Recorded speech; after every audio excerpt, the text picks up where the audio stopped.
तो ये तस्वीरें हम आपको दिखा रहे हैं। एक तरफ राहुल गांधी, प्रियंका गांधी, कांग्रेस के अन्य नेता, और वहीं अब कुछ ही देर पहले यहां पर पप्पू यादव, निर्दलीय सांसद, वो भी पहुंच गए हैं। ये देखिए, ये तस्वीरें आप देख रहे हैं, ये कांग्रेस के नेता कार्यकर्ता हैं जो गाजीपुर बॉर्डर पर डटे हुए हैं। अच्छा, यहां पर कुछ स्थानीय लोग भी मौजूद हैं जो ट्रैफिक में फंसे हुए हैं। ये गाजीपुर बॉर्डर पर जो ट्रैफिक रोका हुआ है उसको लेकर जो आम लोगों को परेशानी हो रही है, मेरे ख्याल से ये कुछ उनकी भी तस्वीरें बीच में सामने आई थी। इस बीच जरा सीधे आपको लेकर चलते हैं, हमारे साथ जैनेंद्र और मनोज्ञा, हमारे दो सहयोगी यहीं पर मौजूद हैं। अब जरा मनोज्ञा का रुख करते हैं और जरा जानते हैं मनोज्ञा से। मनोज्ञा, कुछ पता चल पा रहा है यहाँ कांग्रेस के इस काफिले में कितने नेता मौजूद हैं? कांग्रेस की तरफ से क्या कुछ प्रशासन से लिखित अनुमति मांगी गई है कि साथ इतने नेताओं को जाने की इजाजत दी जाए? ऐसी कोई डिटेल्स, जानकारियां मनोज्ञा?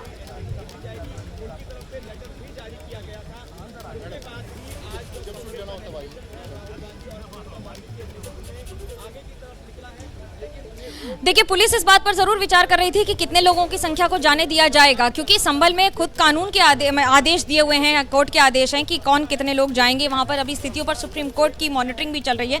पर अगर हम अभी बात करें तो यहाँ से, क्योंकि ये राजनीतिक माहौल हो जाता है और राजनीतिक नेता है, नेता प्रतिपक्ष है राहुल गांधी, इसलिए ये भी समझना होगा कि कानून और नियम के दायरे से होकर सबके लिए समान है। अगर बाकी नेता जा रहे हैं तो राहुल गांधी को जाने की अनुमति देने के लिए सरकार की जवाबदेही बनती है, या नहीं देने के लिए भी सरकार की जवाबदेही बनती है।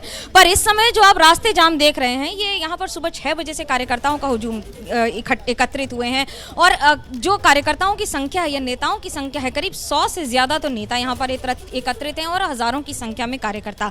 नेशनल हाईवे 9 बहुत महत्वपूर्ण हो जाता है, दिन रात यहाँ ट्रैफिक चलता है, लाखों की संख्या में गाड़ियां चलती हैं, लेकिन अब सब कुछ ठप पड़ा हुआ है। और ये ठप इसलिए पड़ा हुआ है क्योंकि राहुल गांधी को आगे जाने की अनुमति नहीं दी जा रही है। तो अब सवाल ये उठता है कि जब तक ये अनुमति, उनको 12:30 बजे तक ये समय था कि 12:30 बजे तक संभल पहुंचना था, और उसके बीच में ये आपको, अगर जितेंद्र आपको तस्वीरें दिखा रहे हैं, जहां तक आपकी नजर जाएगी वहां तक आपको सिर्फ और सिर्फ गाड़ियां ही नजर आएंगी। पर नेताओं का, कार्यकर्ताओं का, उन सब का यही कहना है कि अनुमति देना या वहां पर जाने के लिए सरकार क्यों रोक रही है। हालांकि प्रशासन का कहना है, प्रशासन का ये दावा है कि अगर अनुमति दी गई तो फिर आने वाले दिनों में या वहां पर स्थितियां बिगड़ सकती हैं या फिर तब्दीली आ सकती है वहां पर।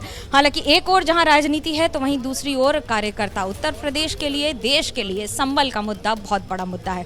जिन लोगों की जान गई है उन पर बार बार नेता प्रतिपक्ष सवाल उठा रहे हैं, और ऐसे में ये एक ऐसा दौरा जिस पर आगे, जहां पर पुलिस की तैनाती आपको दिख रही है, जितेंद्र आपको लगातार तस्वीरें दिखा रहे हैं, जहां पर एक और पुलिस की तैनाती है, गाड़ी को रोक दिया गया है, गाड़ी प्राइवेट नंबर की है, और उसके आगे इनको अनुमति कितनी दी जाएगी, क्या दिया जाएगा, इस पर प्रशासन का पहला कहना यही था कि हम इस पर फिलहाल किसी को रोकने की अनुमति नहीं दी गई है या ऐसा कुछ नहीं कहा गया है।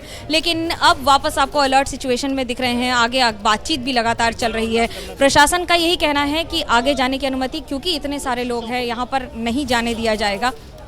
लेकिन उसके साथ साथ ये भी ध्यान में रखना होगा कि जहां एक और राजनीति इस पर चल रही है तो वहीं दूसरी ओर सवालों के घेरे में उत्तर प्रदेश सरकार को बार बार कांग्रेस रखने की कोशिश कर रही है। गाड़ियों का काफिला एक बार फिर से शुरू किया जा रहा है। हो सकता है आने वाले कुछ मिनटों में आगे जाने की अनुमति या फिर यू टर्न करके जाने की अनुमति दी जाए, क्योंकि ये एक ऐसा रास्ता है जिसे रोकना या फिर जिसे इतनी देर तक रास्ते पर यहाँ पर ट्रैफिक रुक जाने से बहुत ज़्यादा समस्या होती है। देखिए, चुनौतियाँ आम आदमियों के लिए भी हैं।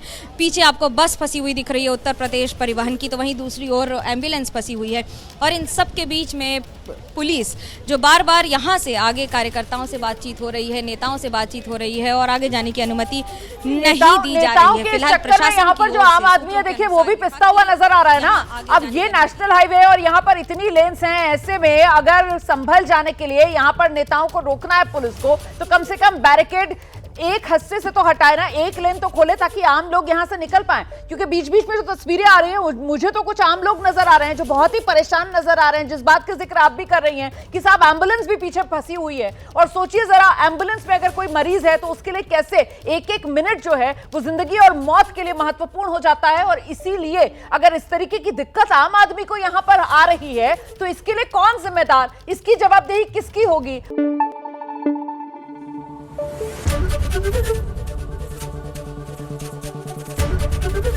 एबीपी न्यूज आपको रखे आगे।